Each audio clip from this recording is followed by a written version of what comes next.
Dans un autre chapitre, le gouvernement congolais, à travers le ministère de l'Enseignement supérieur universitaire, en collaboration avec le Fonds des Nations Unies pour la population, vient de mettre en place un programme de reconversion des infirmiers en sages-femmes. Cette stratégie vise à favoriser l'augmentation du nombre de sages-femmes et améliorer ainsi la qualité des soins de santé parmi les reconvertis.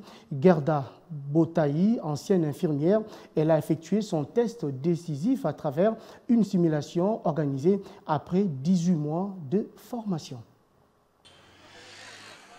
Professionnelle, un rêve devenu une réalité pour Gerda Botaï, qui aujourd'hui s'est lancée dans le métier de sage-femme. Alors infirmière à la zone de santé de Yété dans le territoire d'Ongoulou, province de la Chuapa.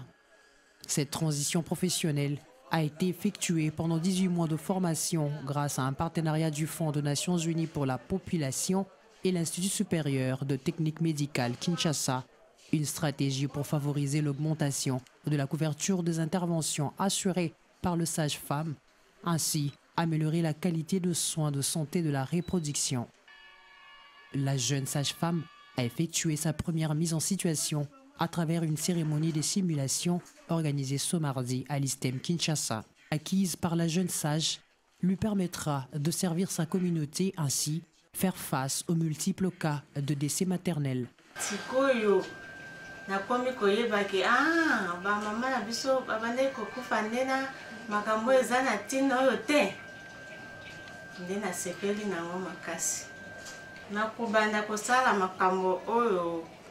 Namoni awa na bandai komone pa na bisote.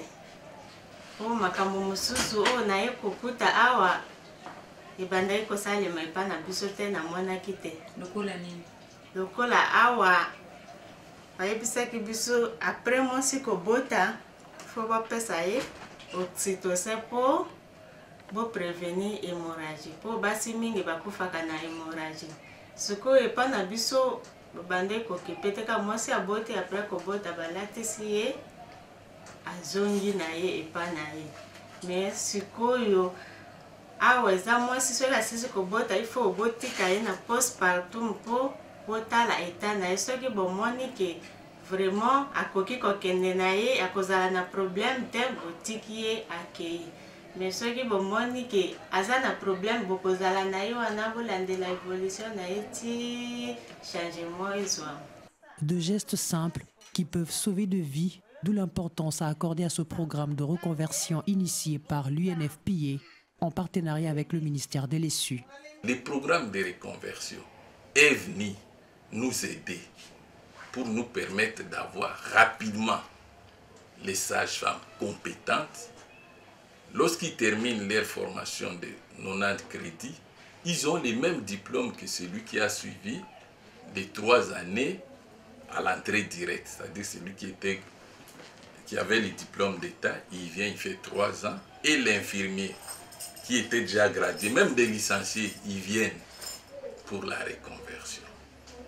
Et cette expérience, je vous rassure, ça nous a permis de résoudre tant soit peu la carence que nous avions pour les sages-femmes.